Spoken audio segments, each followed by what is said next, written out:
오늘 우리가 같이 들은 복음서의 본문을 보면은 예수님께서 제자들에게 굉장히 중요한 당부를 하고 계십니다. 이 본문은 예수님께서 십자가에 못 박히기 전에 제자들에게 마지막으로 남기신 고별사 중에 한 부분입니다. 오늘 본문 바로 직전에 13장과 14장에 걸쳐서 최후의 만찬 장면이 서술이 되고 있습니다. 그리고 오늘 본문이 끝난 다음에 예수님께서 계속해서 말씀을 하시고 또 제자들을 위한 기도를 해주신 다음에 18장에서 예수님께서 체포되는 그런 장면이 이어집니다. 이 문맥을 생각해 볼 때 예수님께서 제자들에게 남기고 싶은 가장 중요한 말씀을 바로 오늘 본문에서 하고 계신다는 것을 우리가 생각할 수 있습니다. 오늘 본문의 핵심적인 그 내용은 크게 세 가지 사실에 있다고 생각이 됩니다. 첫째, 예수는 포도나무다. 두 번째, 아버지는 농부다.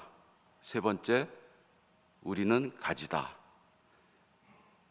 우리에게 그림으로 선명하게 이렇게 다가오는 이 비유를 통해서 예수님께서는 제자들에게 열매 맺는 삶을 살라고 당부를 하고 있는 것입니다. 포도나무에 대해서는 당시 사람들은 아마 우리들보다 더 많이 알고 있었을 것으로 생각이 됩니다. 우리가 알고 있는 그 포도에 관한 혹은 포도원에 관한 비유는 성경에 가득 차 있습니다. 그리고 또 성찬을 할 때 포도주를 사용한다는 것을 보면은 아마 이 포도나무의 그 생리와 또 우리 신앙의 어떤 원칙이 굉장히 서로 연결이 된다는 것을 생각을 해볼 수 있습니다. 포도는 특별히 포도나무는 특별히 포도라는 열매를 맺지 않으면은 그야말로 아무 쓸모 없는 나무라고 합니다. 나무가 덩굴로 이루어져서 꾸불꾸불하기 때문에 어떤 목재로 쓸 수 없는 것은 분명하고요. 그리고 땔감으로 사용하고 싶어도 굉장히 그 불꽃이 많이 튀어서 굉장히 위험하다고 합니다. 또한 덩굴이 무성한 포도나무는 그냥 놔두면은 자꾸 서로 얽히고 설켜서 관리를 꼭 해야만 되는 그런 나무라고 합니다.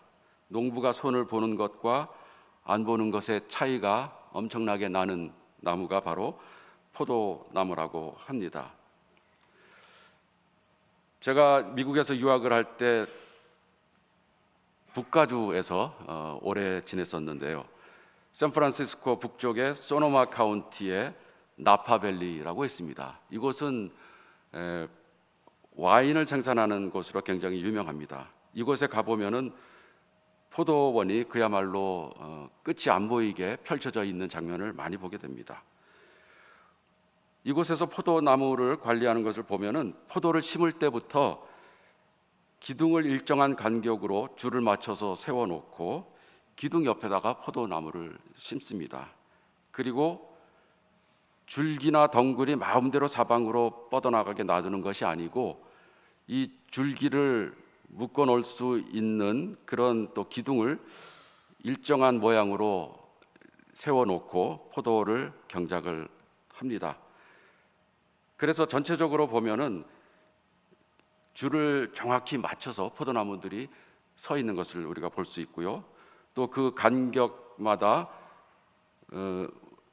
추수를 할 때라든가 수확을 할 때라든가 또 무슨 농약을 뿌릴 때라든가 그 차량이 통과하면서 포도나무를 돌볼 수 있을 정도로 굉장히 질서정연하게 경작을 하는 것을 볼 수 있었습니다.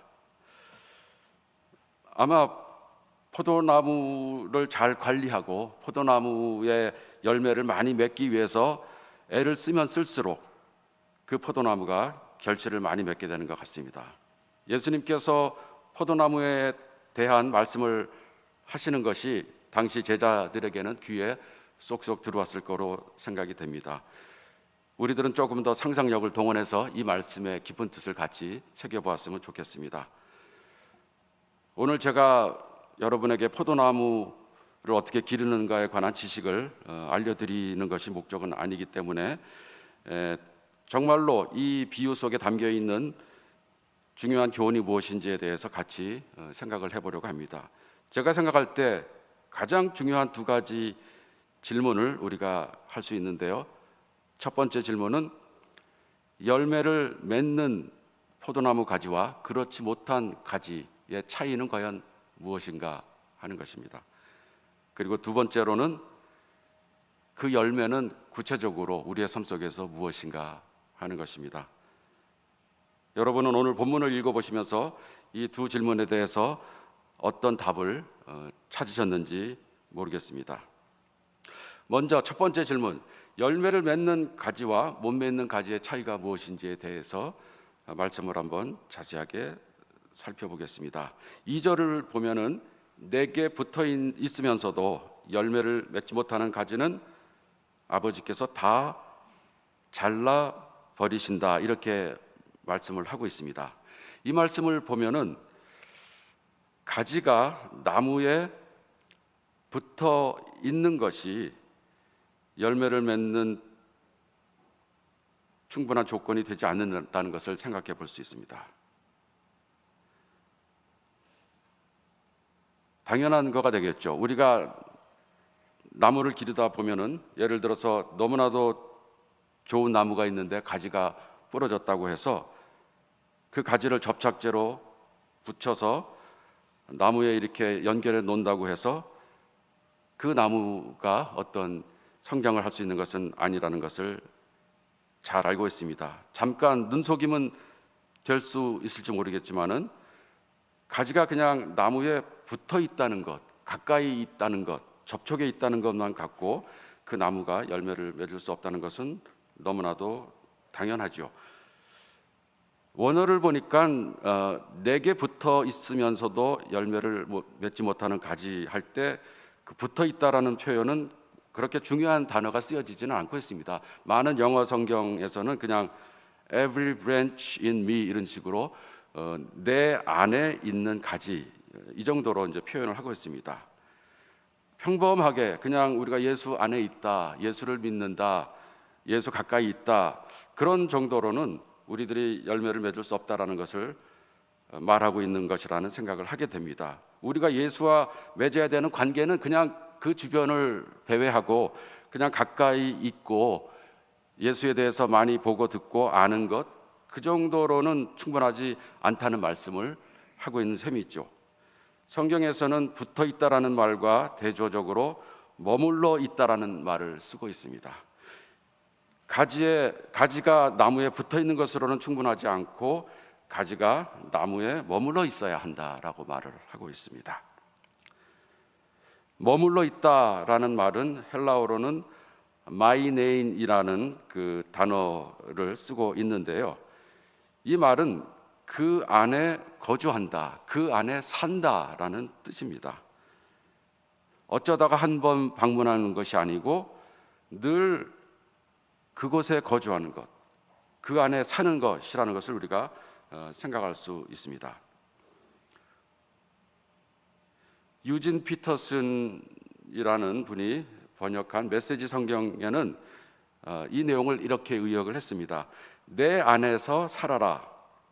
내가 너희 안에 나의 집을 지은 것 같이 나의 안에 너희의 집을 지어라. 이렇게 번역을 한 것입니다. 우리의 주거지를 옮기는 셈이죠. 우리의 삶의 터전을, 우리의 삶의 근본을 예수 안에 두는 것, 그것이 바로 열매를 맺는 조건이라는 것을 우리가 생각을 해 볼 수 있습니다.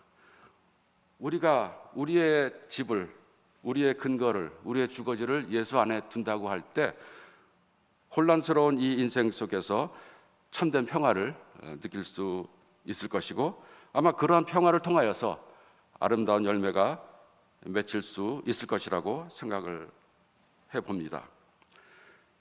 그런데 한 단계 더 중요한 것은 예수께서 말씀하시기를 내 안에 머물러 있어라 라고 말씀을 하시면서 그리하면 나도 너희 안에 머물러 있겠다라고 말씀을 하시는 것입니다. 우리가 예수 안에 머물러 있을 때 예수도 우리 안에 머물러 있는다라는 것이죠. 열매를 맺는 가지와 나무와의 관계는 이와 같이 상호 간에 유기적으로 연결된 그런 관계라는 말씀입니다. 양분을 주고 받으면서 이미 한 몸이 된 그런 관계가 되겠죠. 유기체적인 생명의 연결 관계를 말하는 것이 되겠습니다. 6절을 보니까 사람이 내 안에 머물러 있지 아니하면 그는 쓸모없는 가지처럼 버림을 받아서 말라버린다. 또 사람이 내 안에 머물러 있고 내가 그 안에 머물러 있으면 그는 많은 열매를 맺는다. 이렇게 말씀을 하고 있습니다. 그런 의미에서 가지가 나무에 머무는 것은 어떻게 보면은 가지가 나무에 뿌리를 두고 있다라는 식으로 이해를 해도 될 것 같습니다. 서로 분리할 수 없을 정도로 한 몸이 되어서 공동 운명체가 된 그런 상태를 유지하는 것이죠.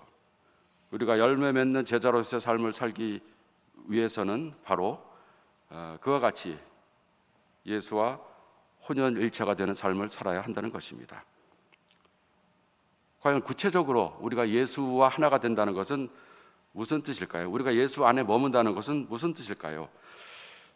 예수님께서는 또 친절하게 구체적으로 그것이 무엇인지에 대한 설명을 해주고 계십니다. 7절을 보니까 너희가 내 안에 머물러 있고 내 말이 너희 안에 머물러 있으면이라고 표현을 합니다. 예수가 우리 안에 머물러 있다라는 뜻은 예수님의 말씀이 우리 안에 머물러 있다는 뜻이라는 말씀이죠. 예수가 내 안에 거한다는 말은 우리가 너무나도 신비하고 어렵게 생각할 것이 아니고 우리가 듣고 배운 읽은 예수님의 말씀이 우리의 삶 속에 머물러 있는 것을 말한다는 것을 우리가 알 수 있습니다. 우리의 일상적인 사고가 예수님의 말씀에 근거해서 이루어질 때 우리의 판단과 우리의 결정이 예수님의 말씀에 근거해서 이루어질 때 그때 우리들은 예수님이 우리 안에 거한다라고 말을 할 수 있는 것입니다. 예수님의 말씀 안에 거하는 것이 얼마나 중요한지 성경 많은 곳에서 같은 표현을 쓰고 있습니다. 우리가 너무나도 잘 아는 요한복음 8장 31절에는 이렇게 되어 있습니다. 너희가 나의 말에 머물러 있으면 너희는 참으로 나의 제자들이다. 그리고 너희는 진리를 알게 될 것이며 진리가 너희를 자유롭게 할 것이다. 여기에서도 제자가 되는 중요한 조건으로서 어떤 지식이나 혹은 어떤 다른 것을 언급하지 않고 예수님의 말씀에 머물러 있는 것을 강조하고 있습니다. 여기에 나타나는 머물러 있으면이라는 단어도 아까 우리가 살펴본 단어와 똑같은 헬라어를 쓰고 있습니다. 우리가 진리를 아는 것, 진리에 대해서 많이 얘기를 하는 것, 진리의 흉내를 잠시 내는 것, 이런 것으로 충분하지 않고 우리의 삶 전체를 진리 속에서 사는 것, 우리의 일상적인 삶을 진리와 밀접하게 연결시키는 것, 이것이 중요하다는 것을 우리들에게 말씀을 해주고 계신 것입니다. 우리가 많이 알고 또 많이 배우고 또 많이 말을 하지만은 그것과 달리 정말 진리를 실천하면서 진리 속에서 사는 것, 그것이 어떤 의미인지 우리가 늘 곰곰이 생각해 봐야 하겠습니다. 어느 정도 이제 선명해지는 것 같습니다. 어떻게 우리가 열매를 맺는 삶을 살 것인가? 우리가 예수 안에 머물고 예수께서 예수님의 말씀을 통해서 우리 안에 거하고 우리 안에 머물 때 우리들은 예수님과 한 몸이 되어서 공동 운명체로서 생명을 살게 된다는 것을 알 수 있습니다. 예수와 제자의 관계가 이렇게 유기적으로 하나라는 깨달음은 또 다른 중요한 깨달음으로 연결이 됩니다. 그것은 바로 가지와 가지의 관계에 관한 그런 깨달음입니다. 본문에서는 명확하게 밝히고 있지는 않지만은 우리가 더 넓은 문맥을 보면은 당연히 오늘 이 포도나무의 비유는 가지와 가지의 관계에 대해서도 굉장히 중요한 교훈을 주고 있습니다. 여러 가지들이 같은 나무에 연결이 되어 있을 때 그 모든 가지들은 공동의 생명을 유지하고 있는 것입니다. 어느 한 가지의 아픔은 다른 가지에서도 느낄 수 있고 나무 전체가 느낄 수 있는 것이고, 어느 한 가지에서 생긴 기쁨은 또 모든 나무에 공유될 수 있는 것입니다. 바울은 이러한 관계를 조금 다른 방식으로 설명을 하고 있지 않습니까? 예수께서는 몸의 머리이고 또 우리 신자들은 몸의 지체이다. 그래서 우리는 한 몸이다. 우리는 각각 다른 지체이고 우리 모두는 예수님을 머리로 한 한 몸에 속해 있다. 그래서 우리들은 서로 의존하고 사랑해야 한다는 것을 말씀해 주고 있습니다. 이와 같이 열매를 맺는 삶, 하나님이 원하시는 삶, 하나님께 영광을 돌리는 삶을 살기 위해서는 우리가 예수 안에 머물러야 하고 또 거꾸로 예수가 우리 안에 머물러야 하는데, 그것은 바로 예수의 말씀이 우리의 삶을 지배해야 한다는 사실을 깨달을 수 있습니다. 우리가 열매를 맺는 삶과 열매를 맺지 못하는 삶을 이렇게 비교를 해봤는데요. 그렇다면은 구체적으로 과연 맺는 열매는 무엇을 의미할까요? 어떻게 보면은 이것이 우리에게 더 중요할 수도 있습니다. 우리가 맺어야 할 열매는 무엇일까요? 오늘 본문 자체에서는 명확한 답을 찾기 힘듭니다.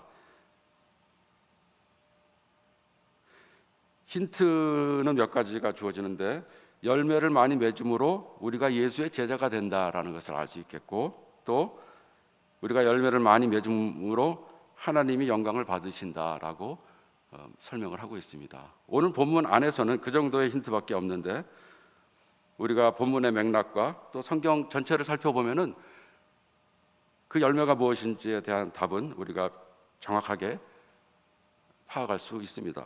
여러분은 그 답이 무엇이라고 생각이 되시나요? 과연 우리가 맺어야 할 열매가 무엇일까요?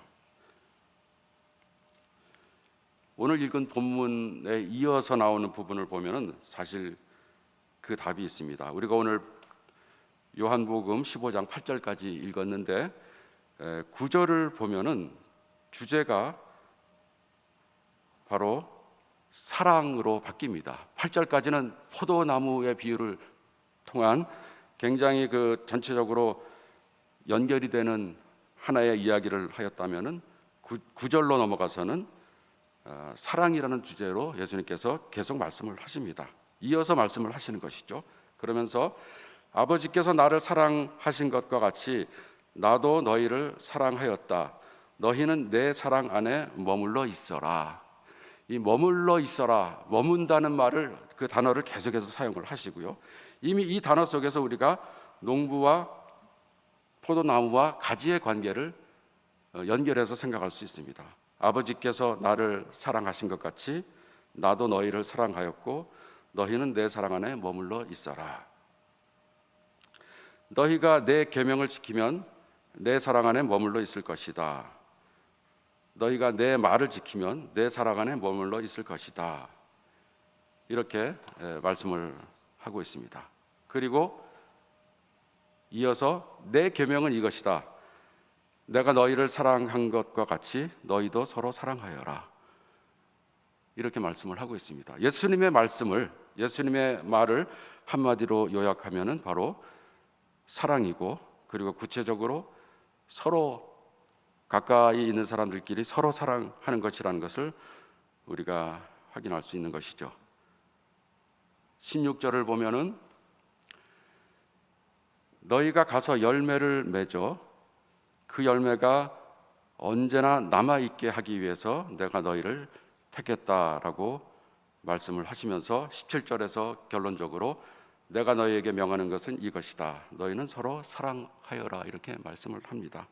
바로 우리가 맺어야 하는 열매는 여러 형태가 있겠지만 그러나 본질적으로 그 열매의 특성은 사랑이다라는 것을 우리가 깨닫게 되죠. 오늘 읽은 서신서의 말씀은 그 사실을 다시 한번 확인해 주고 있습니다. 누구든지 예수를 하나님의 아들로 시인하면은 하나님이 그 사람 안에 계시고 그 사람은 하나님 안에 있습니다. 여기에서도 머물다라는 그런 표현이 계속 사용이 되고 있고요. 그 다음에 하나님은 사랑이십니다. 사랑 안에 있는 사람은 하나님 안에 있고 하나님도 그 사람 안에 계십니다. 우리 안에 예수님이 계시는 것, 우리 안에 하나님이 계시는 것, 어떤 방식으로 하나님이 우리 안에, 예수님이 우리 안에 계시냐 하면은 바로 사랑을 통해서 계신다는 것을 우리가 알 수 있는 것이지요.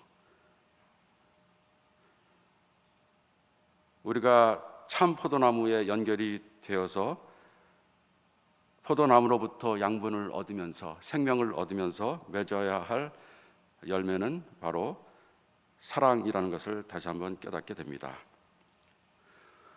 5월 달은 사랑의 달이라고 우리가 할 수 있을 것 같습니다. 어린이들을 생각하면서, 어버이들을 생각하면서 먼저 가족들에 대한 그 사랑을 또 확인하고 가족들을 더욱더 사랑하기 위한 마음을 갖는 것이 바로 5월이라고 생각이 들고요. 그러한 사랑이 나의 가족에게만 멈춰서는 안 되겠죠. 그 사랑을 확장해서 하나님의 마음을 품고 이웃을 사랑하는 그런 사랑으로 확대하는 것이 사랑의 본질이라고 생각이 됩니다. 결국 우리가 성경에서 찾게 되는 많은 질문에 대한 대부분의 답은 사랑인 것 같습니다. 기승전하고 사랑이죠. 아무리 그 앞에 많은 이야기가 있다고 하더라도 결론에 가서는 사랑으로 맺어지는 것이 우리 기독교 신앙의 핵심이라고 생각이 됩니다. 그런데 이런 사랑은 우리 인간이 주도적으로 행하는 그런 사랑이 아니고 예수님께서 보여주신 사랑이고 또 하나님께서 예수 그리스도를 통해서 보여주신 사랑입니다. 그 사랑은 바로 하나님이 세상을 이처럼 사랑하사 독생자를 주셨으니라는 그런 사랑이죠. 온 세상을, 온 피조물을 사랑하시는 하나님의 그 사랑이 사랑의 본질이라는 것을 우리가 생각을 해볼 수 있습니다. 오늘 포도나무의 비유에서는 하나의 포도나무와 거기에 속한 가지인 우리를 그려주고 있지만은 이 포도원을 경작하는 농부의 마음을 우리가 헤아려 볼 필요가 있을 것 같습니다. 우리 한 사람 한 사람이 속한 그 장은 사실 얼마나 작습니까? 하나님께서는 온 우주를 마치 포도원 주인이 포도원을 운영하시는 것처럼 큰 스케일로 운영하고 계십니다. 그리고 그 포도원 속에서 우리 각자가 우리 자신의 작은 열매들을 맺음으로써 온 천하가 하나님의 영광을 드러내기를 바라고 계십니다. 오늘 읽은 사도행전의 말씀을 보면은 예수님의 사랑이 전파되고 또 이해되는 그 한계가 없다는 것을 우리가 깨닫게 됩니다. 에디오피아 여왕 간덱의 고관에게도 하나님의 사랑의 복음이 전파되었습니다. 오늘 읽은 본문을 보면은 우리가 이렇게 열매를 맺는 삶을 살 때 우리들은 예수의 제자가 되고 그 일을 통해서 하나님께 영광이 돌려진다라고 말씀을 하고 있습니다. 우리가 포도나무 되시는 예수 그리스도의 그 안에 거하면서 풍성한 열매를 맺을 때 우리들은 하나님께서 이룩하신 창조, 섭리, 구원의 역사에 참여하시는 것이고, 이 모든 것들을 통하여서 하나님께서 심히 기뻐하시는 그 일에 동참하는 셈이 되는 것입니다.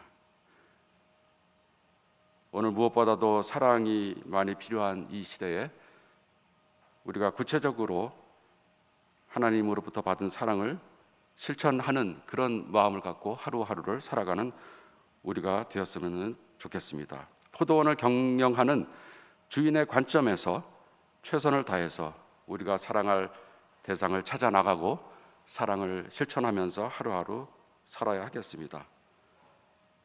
멀리 갈 필요 없이 먼저 우리 가정에서, 우리 교회에서, 우리 이웃에서 사랑의 마음을 품고 서로 이해하고, 잘못한 것이 있으면 사과하고, 진심으로 사과할 때 용서하고, 서로가 서로를 세워주면서 서로의 약한 점들을 감싸주면서 우리 모두가 아름다운 포도나무로 성장할 수 있게 되기를 바랍니다. 멀리 갈 것이 아니고 가까운 우리 근처에, 우리 캠퍼스, 또 우리 이웃을 생각하면서 그들에게 우리가 받은 하나님의 사랑을 어떻게 전해줄 수 있는지 늘 생각하면서 애쓰는 우리의 삶이 되었으면 좋겠습니다. 더 나아가서 온 인류와 생태계까지 우리가 생각을 하면서 온 천하를 농부의 마음으로 다스리시는 그 하나님의 심정을 생각하며 우리 모두가 조화롭게 서로가 서로를 도우면서 사랑의 관계로 성장해 나갈 수 있도록, 그런 포도원을 만드는데 우리의 작은 힘을 보탤 수 있도록 그런 결단을 하는 우리 모두가 되었으면 좋겠습니다. 하나님께서 우리가 열매를 많이 맺고 그렇게 함으로 예수님의 참된 제자가 될 수 있도록 우리들을 격려해 주시고 늘 힘써 우리에게 힘을 주시기를 간절하게 바랍니다. 잠시 조용한 기도 드리겠습니다.